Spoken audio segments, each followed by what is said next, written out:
Boa noite. Tudo bem com vocês? Tudo tranquilo? Tudo bem? Feliz Páscoa. Hoje realmente é um dia muito especial, como já foi comentado desde o início. Hoje é um dia que nós celebramos o motivo de nós estarmos aqui hoje. Nós celebramos o sacrifício e a ressurreição de Cristo. Algo perfeito, magnífico e muitas vezes difícil da gente entender em sua totalidade, devido à sua complexidade de cada um dos significados de cada coisinha que aconteceu na crucificação de Cristo, tudo que veio a seguir e tudo mais, né? Então hoje eu gostaria de conversar com você sobre isso. Meio óbvio, né? Mas eu não vou falar sobre o sacrifício e a ressurreição de Cristo. Eu vou citar apenas um deles. Eu vou focar em um dos pontos. Porque a gente conhece muito bem sobre o sacrifício de Cristo, né? A gente conhece e entende muito bem isso. Talvez algumas pessoas não entendem tão bem, né? Porque, que nem eu disse, temos alguns detalhes que são importantes e tal, que às vezes requerem um conhecimento da lei judaica, Antigo Testamento. Mas muitas vezes a gente entende menos que o sacrifício de Cristo é a ressurreição. Por que Cristo teve que ressuscitar? Então eu vou aproveitar que hoje, há quase 2000 anos atrás, Jesus ressuscitou. Ele morreu, fez o seu sacrifício 3 dias atrás, há quase 2000 anos. E hoje ele ressuscitou, não foi exatamente hoje, mas um dia aproximado, foi no domingo, 3 dias depois de sua morte, então nós celebramos hoje. Então vou aproveitar para falar sobre a ressurreição de Cristo. O que ela significa para nós? Mas eu vou dar um resuminho para vocês dos relatos, até foi lido Isaías 53, e já deu para a gente pegar algumas ideias, do que aconteceu. E os evangelhos, eles narram os acontecimentos desde a ceia de Jesus, a última ceia, até a sua morte e ressurreição. Vocês vão encontrar em Mateus capítulo 26 em diante, vocês vão encontrar em Marcos capítulo 14, Lucas 22 e João 13. Esses textos, se vocês seguirem, vocês vão conseguir ler todo o relato do que aconteceu. E de fato o que aconteceu naquele momento é que se aproximava o dia da Páscoa.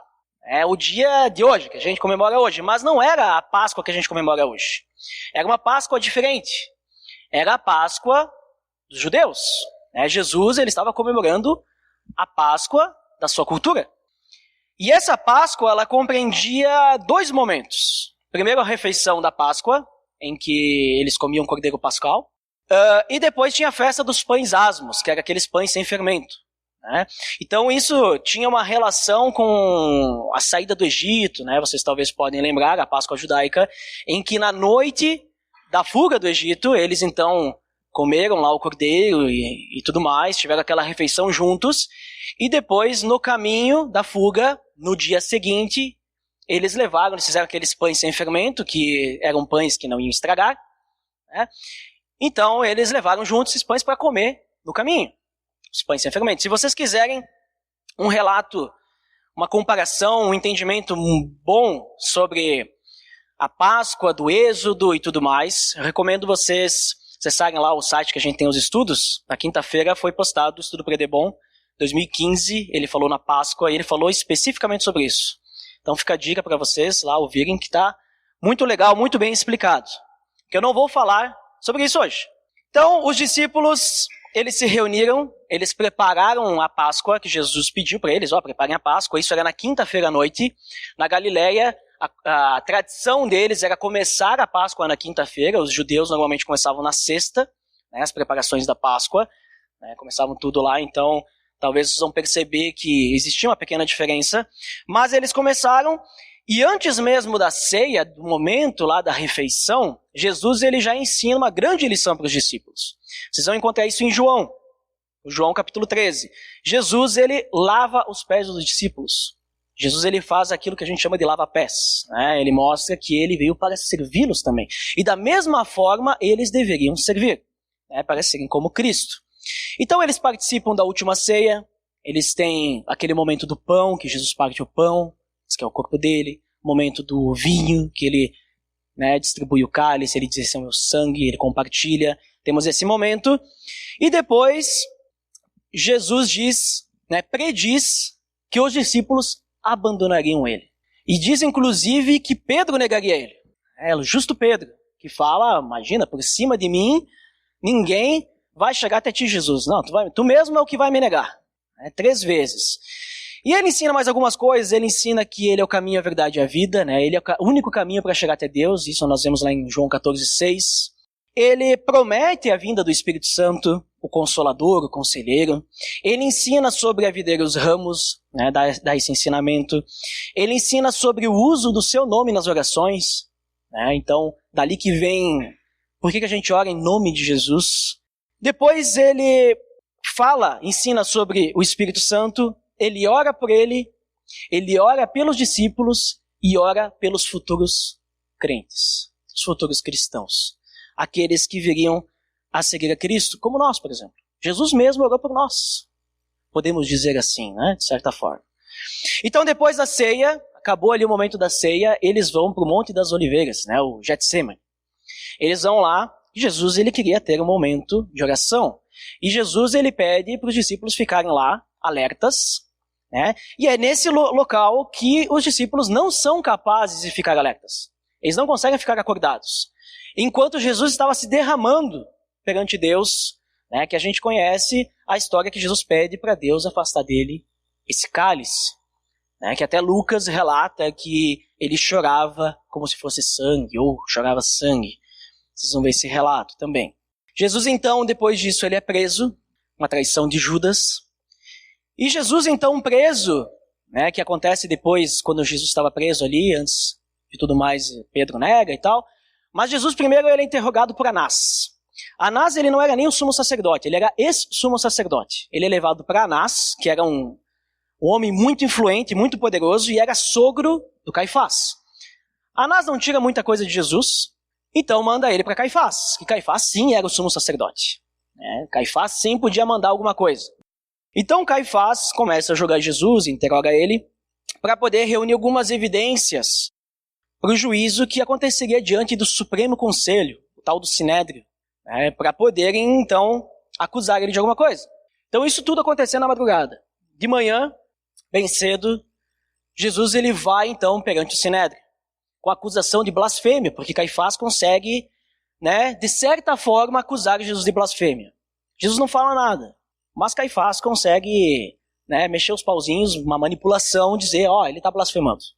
Então a acusação era de blasfêmia, então ele vai perante o Sinédrio, o Supremo Conselho.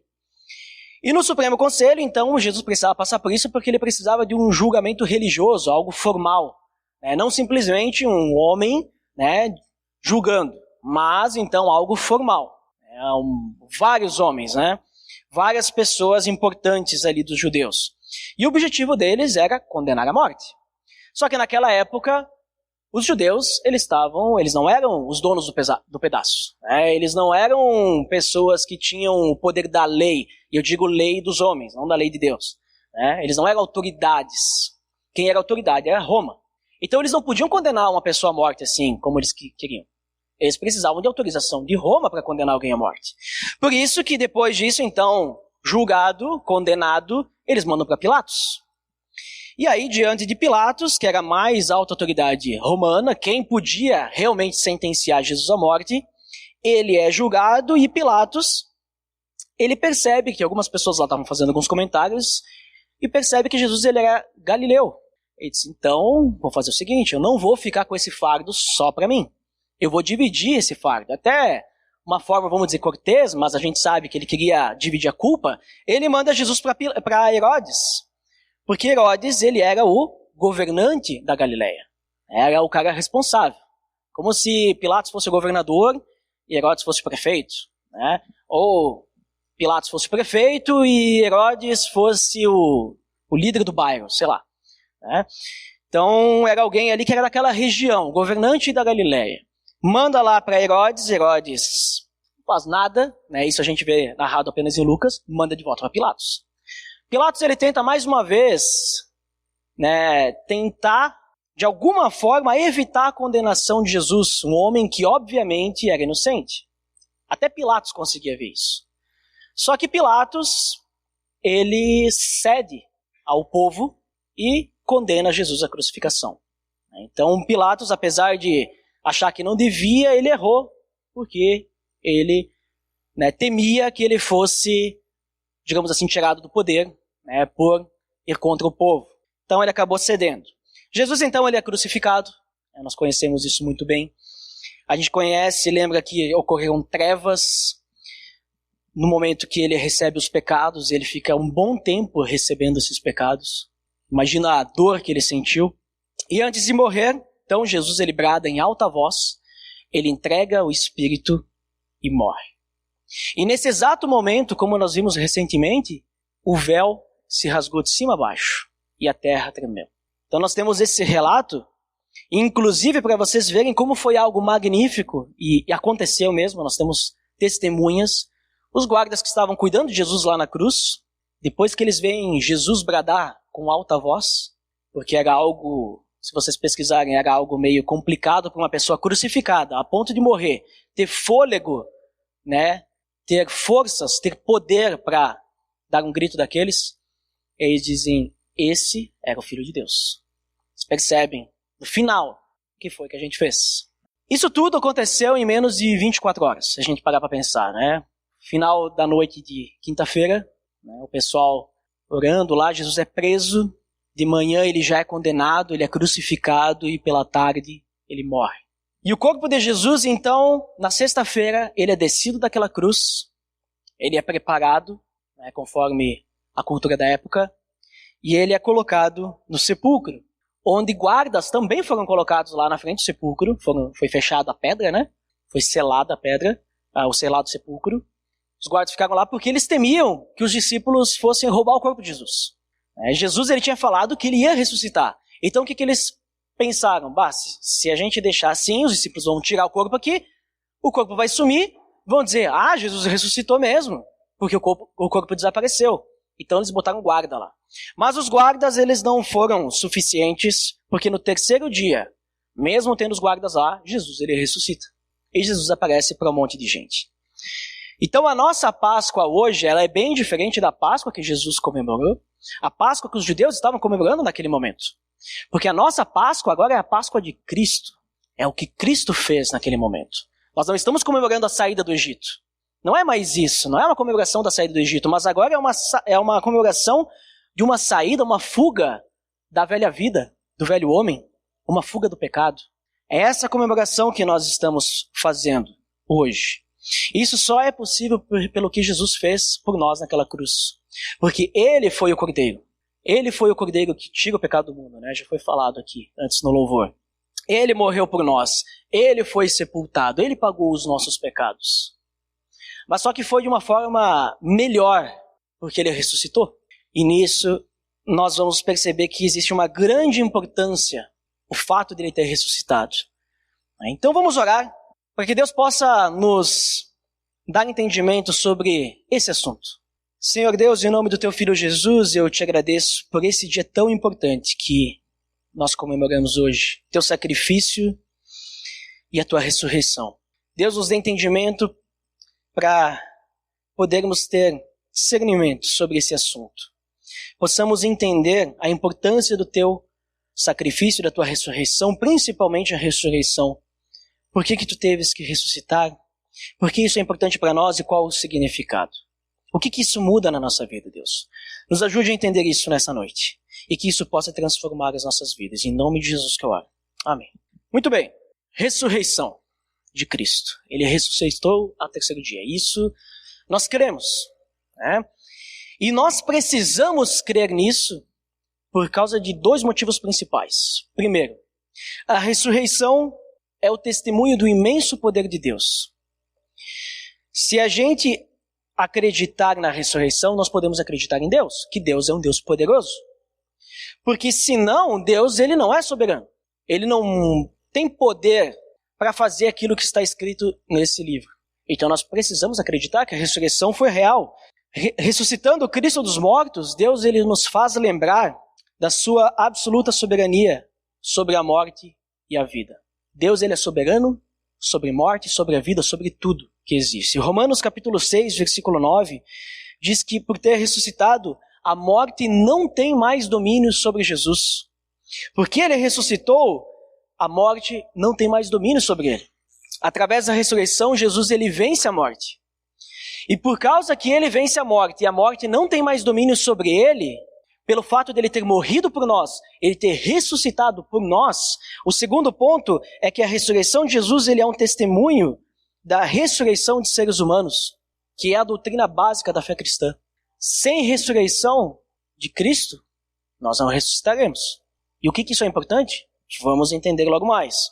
A questão é que Jesus ressuscitando, ele transcende a morte.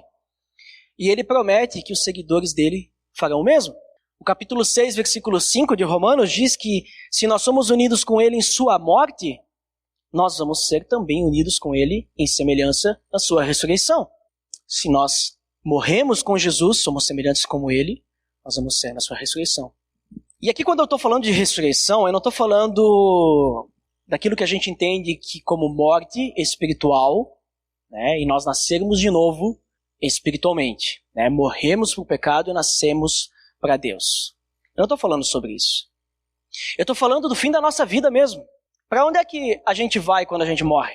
A gente vai para o céu. Sabe o que acontece se não tiver ressurreição? Quando a gente morre. A gente fica lá. Porque a gente só vai para o céu por causa da ressurreição. Vocês já entenderam isso? Já pensaram sobre isso? Quão é importante? Vamos então usar o nosso texto base, que vai ser 1 Coríntios capítulo 15. Vocês podem abrir. O capítulo 15 de 1 Coríntios, Paulo, ele vai explicar em detalhes a importância da ressurreição de Cristo. Ele vai explicar para aquela galera que estava em Corinto e também para nós hoje, o quão importante é Cristo ter ressuscitado. O que representa Cristo ter ressuscitado? Por que nós temos que esperar essa ressurreição? E o que acontece conosco? Como nós ressuscitaremos também? Por que isso é importante para nós? E por que Paulo escreve isso para a igreja de Corinto? Por causa que a igreja de Corinto tinha algumas pessoas lá que eles não acreditavam na ressurreição. Eles acreditavam que Jesus, tudo bem, Jesus ressuscitou, mas de uma forma simbólica. Jesus ele ressuscitou espiritualmente. Jesus ele virou um fantasminha quando ele apareceu para as pessoas, porque ele atravessou paredes. Jesus ele era só um espírito, ele não ressuscitou de verdade.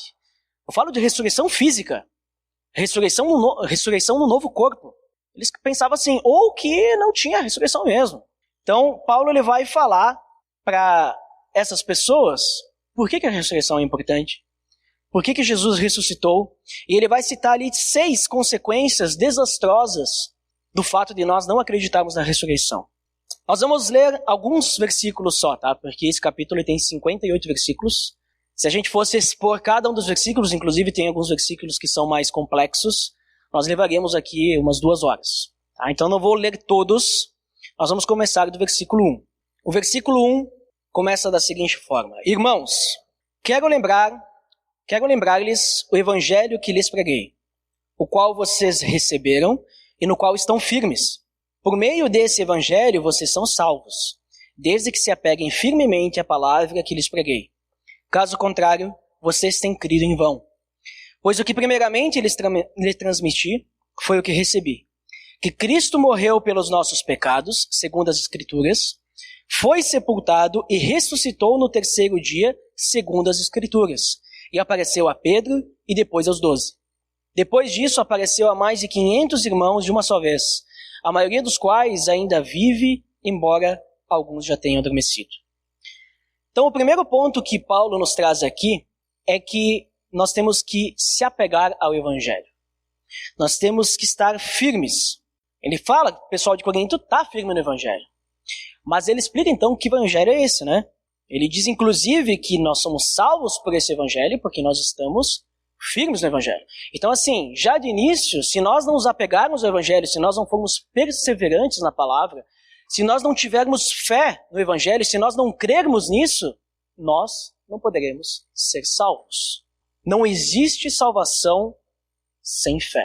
A gente não vai chegar até Deus por algo que a gente fez. A gente chega até Deus pela fé, pela graça. Então ele fala, qual que é esse evangelho, né? O evangelho que ele pregou para eles e que nós cremos é que Cristo morreu pelos nossos pecados. Então Cristo morreu, para pagar os nossos pecados, o qual nós temos e nós somos incapazes de pagar, ou seja, reconhecemos que somos pecadores. Cristo morreu por esses pecados, Ele nos salvou, Ele foi sepultado, ou seja, Ele morreu de forma física. Cristo, Ele não estava na cruz, foi descido da cruz sem morrer de verdade. Não foi uma encenação, foi colocado lá no sepulcro, Ele ficou lá 3 dias depois, eu estou bem. Não, Ele morreu de verdade, Ele foi sepultado. E ressuscitou no 3º dia. E Cristo ressuscitou de forma física. Assim como Ele morreu fisicamente, Ele ressuscitou fisicamente também. Cristo não deixou nada aqui na terra. Nós podemos procurar, na verdade, hoje não mais, porque daqui a pouco tinha virado pó, né? Mas naquela época poderiam procurar onde quisessem, não iam achar o corpo de Cristo. Porque Ele ressuscitou e Ele ascendeu aos céus. Não existe, o máximo que existe são os panos lá onde Ele ficou envolto, que foi preparado. Mas Cristo ressuscitou fisicamente, Ele não deixou o corpo aqui. Então isso é o que nós temos que crer. Se nós não crermos nisso, nós não temos a salvação. A gente pode fazer o que a gente quiser, a gente pode vir aqui todo domingo, a gente pode fazer boas obras, a gente pode ser pessoas bem legais, mas se nós não crermos que Ele morreu, foi sepultado e ressuscitou no 3º dia, nós chegaremos diante de Deus e Ele vai dizer que não conhece a gente. Nós não entraremos no reino do céu. Sabe por quê? Se nós não cremos na ressurreição de Cristo, nós não ressuscitaremos com Ele. E aí nós não poderemos entrar. É o que Paulo vai dizer durante esse capítulo aqui.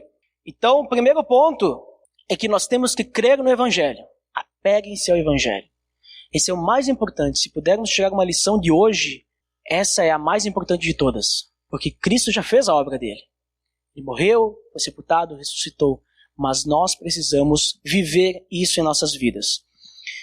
Vamos pular alguns versículos, vamos ao versículo 13. Diz o seguinte: se não há ressurreição dos mortos, nem Cristo ressuscitou. E se Cristo não ressuscitou, é inútil a nossa pregação, como também é inútil a fé que vocês têm.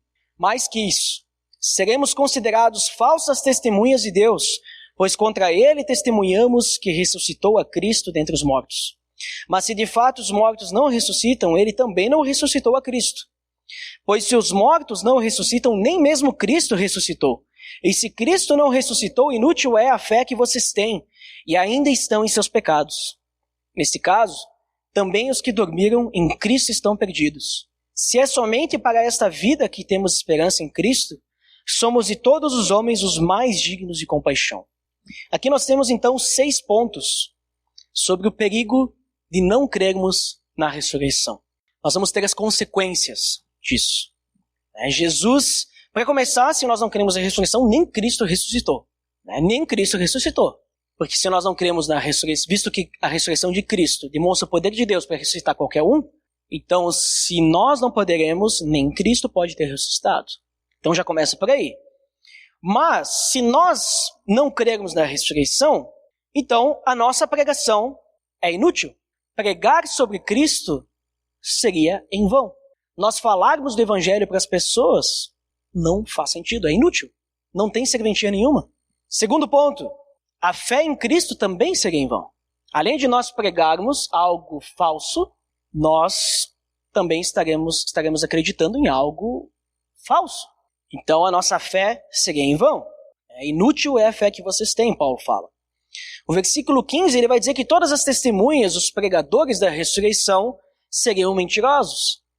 E é muito pior ainda quando a gente para analisar, eu vou ler de novo o versículo 15, mais que isso, seremos considerados falsas testemunhas de Deus, pois contra Ele testemunhamos que ressuscitou a Cristo dentre os mortos.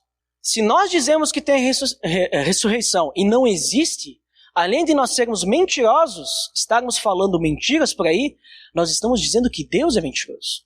Porque essa aqui é a palavra de Deus. Deus nos disse que existe ressurreição, e se não existir, estamos fazendo Deus mentiroso. E Deus não é mentiroso. Jesus, inclusive, João 14,6, eu falei antes que Ele é o caminho, é a verdade e a vida. Ele é o quê? A verdade. Então, se não existir ressurreição, Deus é mentiroso. Nós somos mentirosos. Olha o perigo de nós não crermos em algo extremamente importante, algo que começou com Cristo, que Cristo foi o pioneiro, algo que Ele começou para nos trazer a possibilidade de estarmos aqui com Ele hoje. O versículo 17 fala que ninguém poderia ser redimido do pecado. Olha só, e se Cristo não ressuscitou, inútil é a fé que vocês têm e ainda estão em seus pecados. O sacrifício na cruz nos redimiu do pecado, certo? Ele nos redimiu do pecado e da morte, com certeza. Jesus pagou o preço naquela cruz. Mas, sem uma ressurreição depois, a vitória de Cristo seria incompleta. Porque através da ressurreição, porque Cristo nasceu de novo, ele venceu a morte. Se Cristo não ressuscita, ele não vence a morte. A morte vence porque manteve Cristo morto. Mas Cristo, ele tem o domínio sobre a morte. Jesus, ele tem o domínio sobre a morte, sobre a vida. Assim como Deus é soberano. Então, se nós não crermos na ressurreição, nós não temos o perdão dos pecados. É extremamente importante Jesus ter ressuscitado. O versículo 18 vai falar, o quinto ponto, que todos os cristãos que dormiram teriam perecido. Uma destruição sem esperança de redenção. O dormir ali é que eles morreram, né? Então, todos aqueles que já morreram e creem em Cristo, creram em Cristo, eles teriam morrido em vão, sem uma esperança de redenção. Eles estão lá mortos e assim ficarão para a eternidade. Não terão esperança nenhuma. Eles viveram uma vida de esperança que ressuscitariam com Cristo quando ele voltasse. Mas se não existe ressurreição, eles ficarão lá. Olhe o problema disso. E o sexto ponto, os cristãos seriam os mais infelizes de todos os homens. Porque se não tem ressurreição, não há esperança. Não tem sentido a gente ser cristão se o cristianismo é uma farsa. O cristianismo engloba o sacrifício de Cristo e a ressurreição. Se não houver ressurreição, não tem sentido, não tem esperança para o pós-morte. Não tem esperança alguma, nós vamos viver uma vida sem esperança. Então, algumas pessoas lá na igreja de Corinto, eles viviam dessa forma. E eles não entendiam o perigo deles crerem que não existe ressurreição. Eles não conseguiam. E Paulo, então, ele traz esse entendimento. E a partir disso, a gente consegue entender o quão importante foi Cristo ressuscitar. Cristo ele não ressuscitou só por ressuscitar, e tal, tudo mais. Não, olha só quanta coisa que Paulo cita que nós não poderíamos ter se Cristo não tivesse ressuscitado, se não houvesse a ressurreição. Né?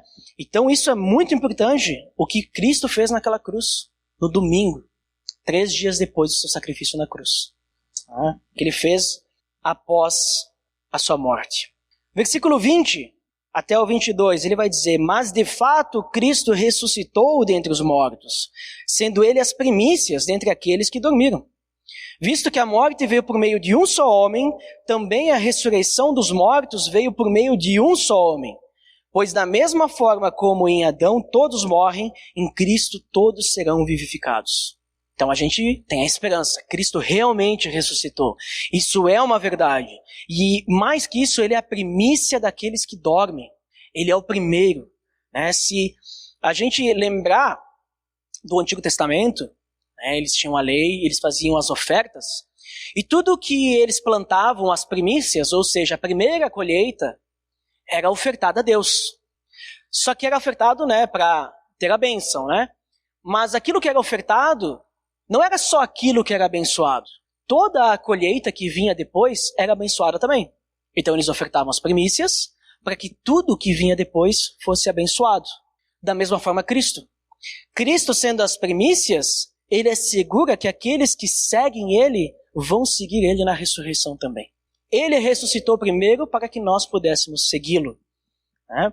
Então, como diz, eu peguei uma frase de Calvino que eu achei muito interessante. Ele diz o seguinte: nele colheram-se os primeiros frutos da ressurreição. Em Cristo nós colhemos os primeiros frutos da ressurreição.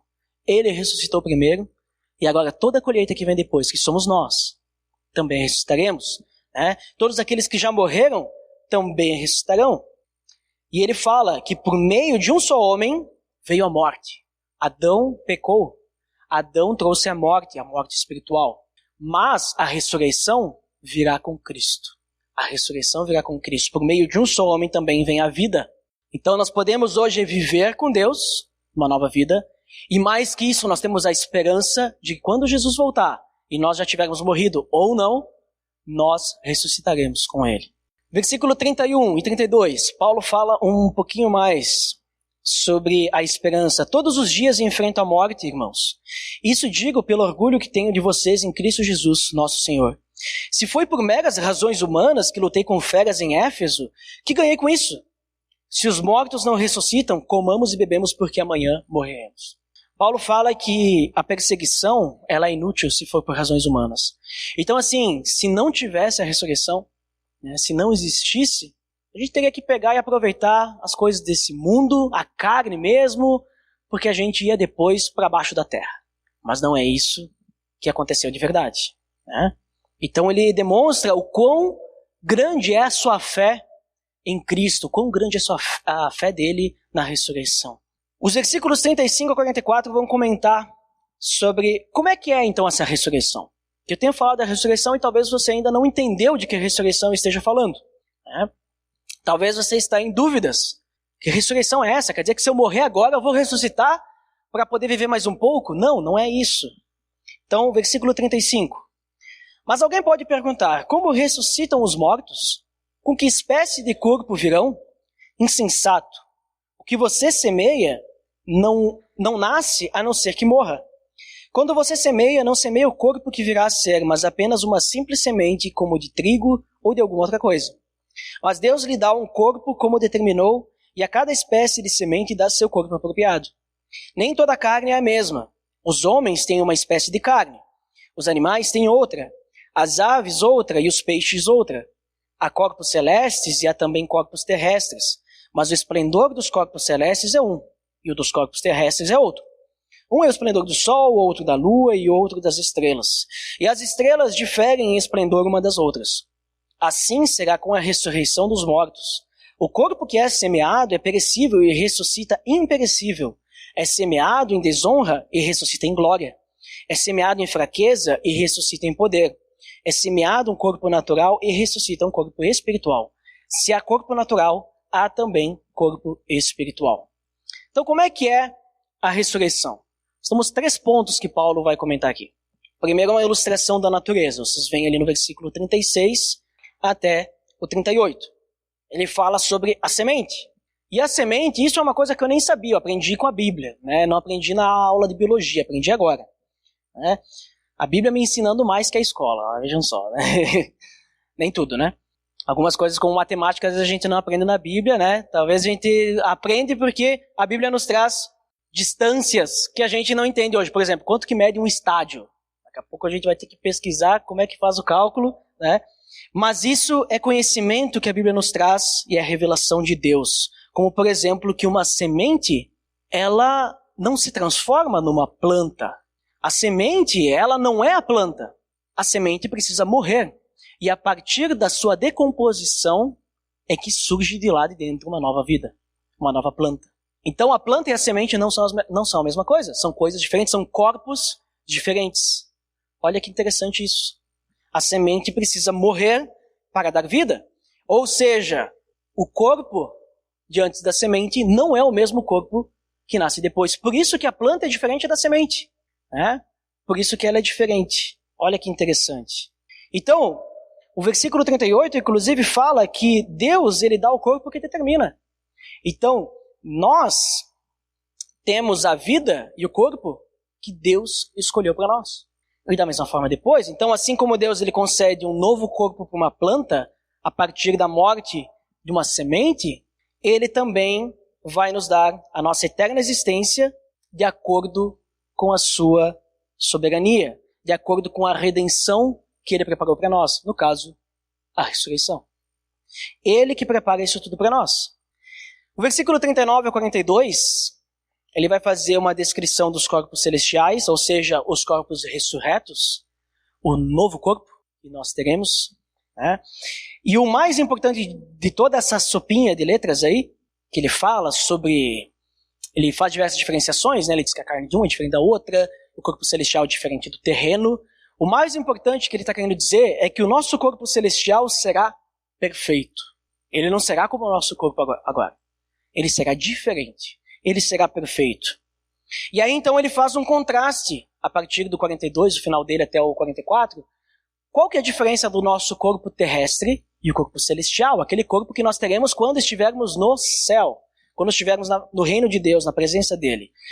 Então, o corpo celestial, o primeiro ponto é que ele não terá doença e morte. Ele fala sobre corrupção perecível.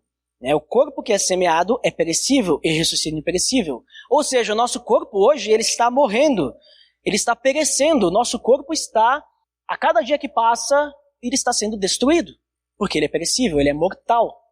Agora, um corpo novo, o corpo celestial, não vai ser perecível. Ele vai ser imortal, não vai ter doença, não vai ter morte. O segundo ponto é que não haverá vergonha por causa do pecado, não haverá desonra. É semeado em desonra e ressuscita em glória. O corpo que nós temos hoje é fruto do pecado de Adão. E o nosso corpo, então, ele é pecador. Mas não haverá pecado no novo corpo. Terceiro ponto, não haverá facilidade para a tentação. Ele diz, é semeado em fraqueza e ressuscita em poder. Como não há pecado, o nosso corpo será forte, ele será poderoso. Não será fraco e débil como é o nosso corpo hoje. Hoje nós temos as tentações e nós facilmente caímos muitas vezes, dependendo qual tentação que é. Mas o novo corpo, o corpo celestial, ele será poderoso. Será um corpo semelhante ao corpo de Cristo, ressurreto. Não será um corpo como o nosso hoje, o nosso corpo terreno, um corpo semelhante ao de Adão, um corpo pecador. E o quarto ponto, não haverá limite para a esfera temporal e física. É semeado um corpo natural e ressuscita um corpo espiritual. Nós receberemos um novo corpo celestial que ele será perfeito. Ele não vai ter tudo que o nosso corpo hoje sofre.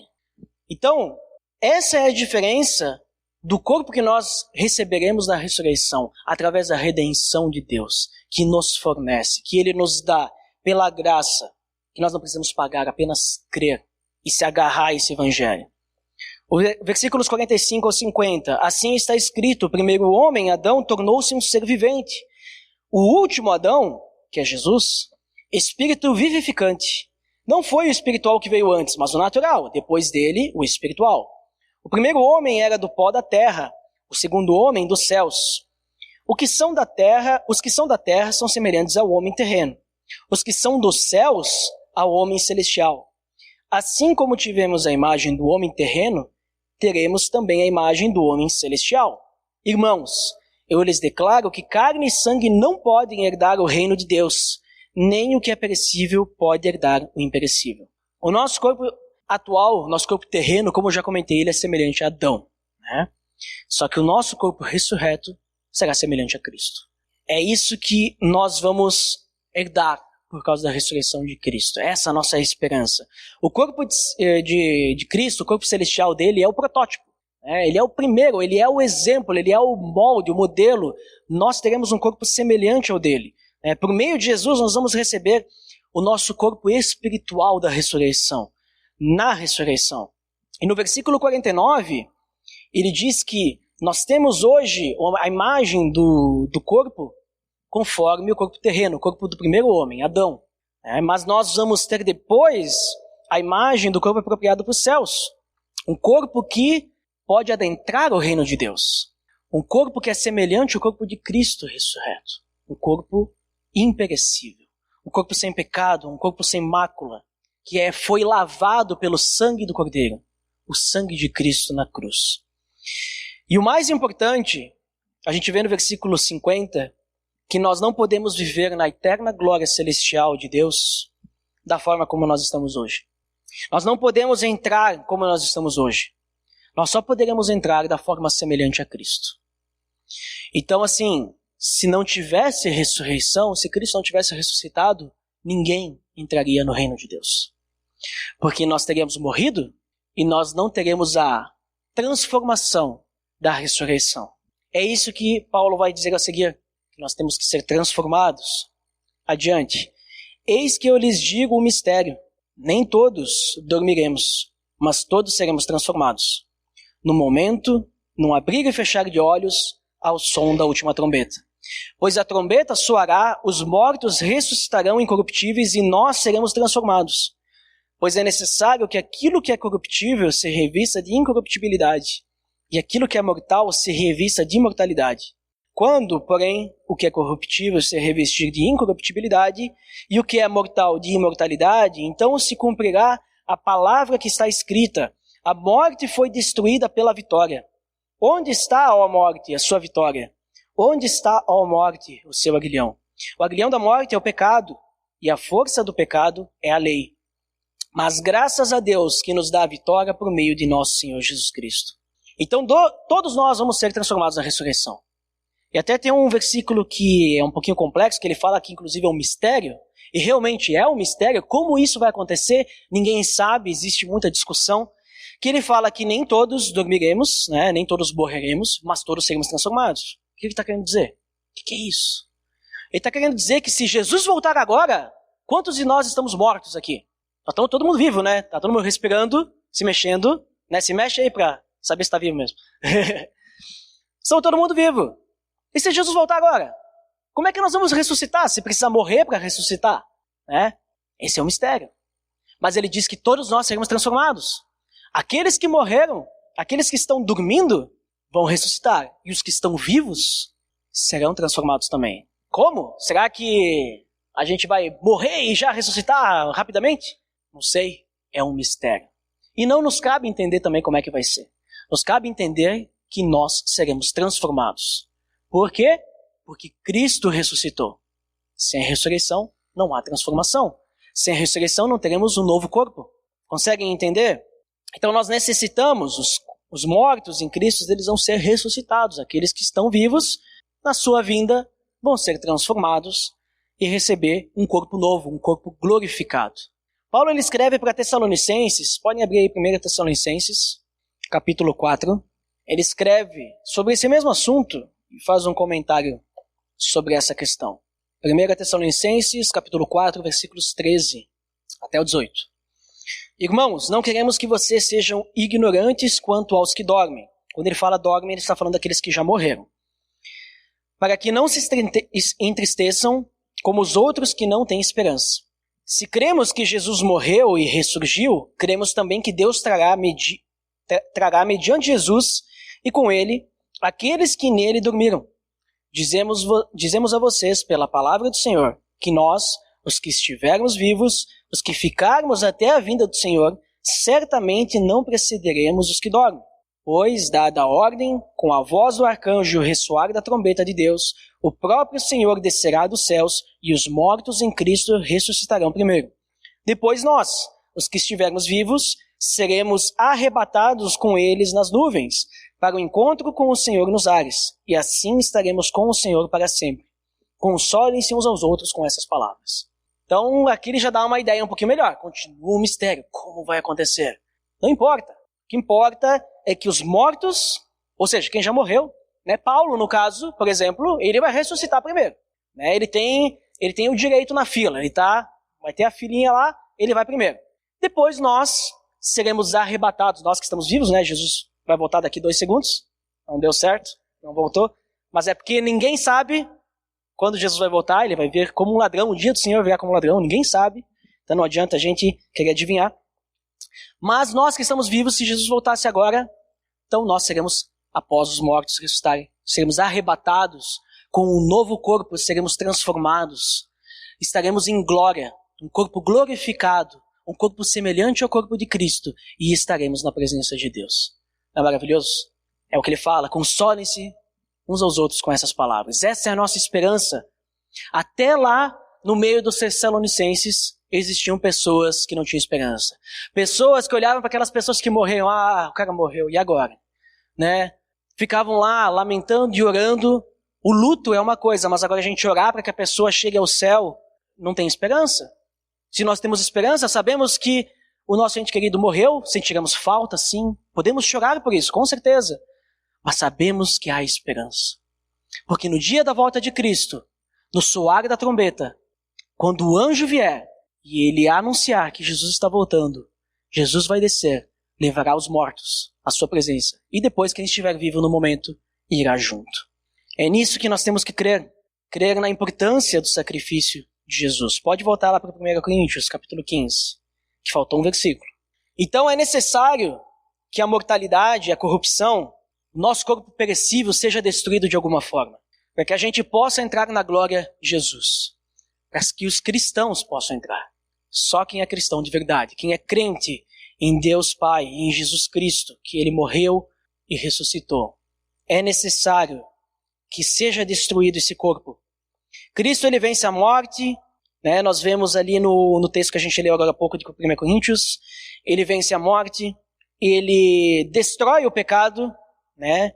Ele destrói o pecado, Ele destrói, inclusive, ele cumpre a lei, que Ele diz que a força do pecado é a lei, e Ele cumpre essa lei, e Ele também nos dá a vitória, que é o último versículo. Graças a Deus que nos dá a vitória por meio de nosso Senhor Jesus Cristo. Através de Cristo nós somos vitoriosos. Em Cristo, como Paulo fala, nós somos mais que vencedores. Mais que vencedores. Se já é bom ganhar, imagina ser mais do que aquele que ganha, né? Não sei o que seria mais do que o vencedor, mas nós somos mais que vencedores, é melhor ainda. Então, isso só é possível através do sacrifício da morte e da ressurreição de Cristo. Em Jesus nós temos esperança. Só é possível porque Ele ressuscitou. Se tivesse morrido e ficado lá no túmulo, não teria feito tanta coisa. Agora Ele ressuscitou também. Isso que eu nem estou falando da importância dele ter ascendido aos céus, né? Porque Ele morreu na cruz, pegou os nossos pecados, ressuscitou num corpo glorificado e levou embora. Ele ascendeu aos céus. Porque ascender aos céus foi depois, né? No domingo Ele ressuscitou.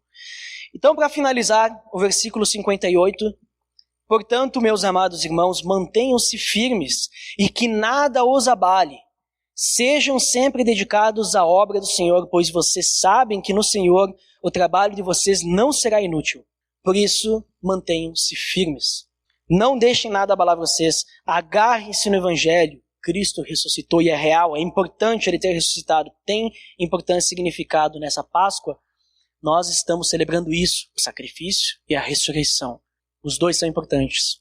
E Cristo ter ressuscitado, Ele garante que aqueles que creram não vão permanecer mortos quando acabar a sua vida aqui, mas serão ressuscitados para a vida eterna. Ele é a nossa abençoada esperança. Aquilo que nós esperamos, nós vamos estar com Jesus no paraíso, todos nós, se nós nos mantermos fiéis à sua palavra, ao Evangelho. Lembra que eu falei no início? Se tem alguma coisa para a gente guardar, é para a gente ser fiel, ser perseverante no Evangelho. E o Evangelho é que Cristo morreu pelos nossos pecados. Ele foi sepultado e ressuscitou ao terceiro dia, nós seremos salvos. Esse é o Evangelho. Esse é o Evangelho simplificado. Ele é simples, assim mesmo. Lembra que eu falei que isso era importante? Porque é como Paulo encerra esse assunto. Ele fala, mantenham-se firmes, que nada os abale. Sejam sempre dedicados à obra do Senhor. Sempre perseverem na obra. Sirvam uns aos outros, amem uns aos outros, consolem uns aos outros, exortem uns aos outros. Sejam hospitaleiros uns com os outros, todos os mais uns aos outros. Porque vocês sabem que no Senhor o trabalho de vocês não será inútil. Não será inútil porque Jesus morreu e ressuscitou. Nós temos esperança. Então, perseverem. O que a Páscoa tem que significar para nós é perseverem. Jesus não morreu em vão. Jesus não ressuscitou em vão. Ele não pagou o pecado que foi perdoado, mas não vai ser, digamos assim, aceito, não vai ser confessado, não vai ser arrependido. Jesus, ele pagou pecados que vão ser perdoados. E nós precisamos crer nisso. Precisamos ter esperança na ressurreição de Cristo. E na nossa ressurreição quando estivermos diante da volta de Jesus. Vamos orar? Senhor, amado Pai, eu te agradeço pela Tua palavra, mas principalmente eu te agradeço pelo que o Senhor fez por nós. Se nós lemos isso em Sua palavra, porque um dia o Senhor enviou Teu Filho para morrer pelos nossos pecados, para sofrer em nosso lugar, para ressuscitar, Senhor, ao terceiro dia, e depois de muito tempo, sendo testemunhado, ascender aos céus, e hoje está à Sua destra, hoje está nos esperando, está preparando morada, esperando a noiva, e nós estamos nos preparando, Senhor. Nós estamos nos preparando porque o Teu Filho nos deixou muitos ensinamentos. E nós conhecemos esses ensinamentos, estão escritos na Tua palavra. Nos ajude, através do Teu Espírito Santo, a viver isso em nossas vidas, que nós possamos perseverar, que nós possamos lembrar diariamente sobre esse sacrifício, sobre essa ressurreição, e principalmente quando se aproxima o dia da Páscoa, no dia da Páscoa e nos dias seguintes, possamos refletir sobre isso, o quão importante foi tudo que o Senhor fez na cruz, o que fez depois da cruz, e que faz ainda hoje em nossas vidas. Então, Deus, que o Teu Espírito possa nos dar a direção, nos console por causa da falta do Teu Filho aqui na terra, mas também nos aconselhe a que possamos viver de forma íntegra, que nós possamos nos preparar para que a Tua noiva chegue a Ti sem mácula, que possamos nos preparar para ressuscitarmos com um corpo glorificado e estarmos em Tua presença, que possamos estar sempre prontos, porque a gente não sabe quando Tu vais voltar, a gente não sabe quando é o dia, mas que possamos estar sempre prontos, porque a qualquer momento pode chegar o momento de nós termos que sair e ter que ir a Teu encontro. Deus, eu Te peço por isso, que o Senhor possa olhar os nossos corações e nos ajudar, porque nesses dias tem sido tão difícil, Senhor. O mundo tem colocado muitas coisas na nossa frente, muitas tentações, e nós muitas vezes caímos. Então nos perdoe e nos dá essa perseverança que só o Teu Espírito Santo pode nos dar. Em nome de Jesus.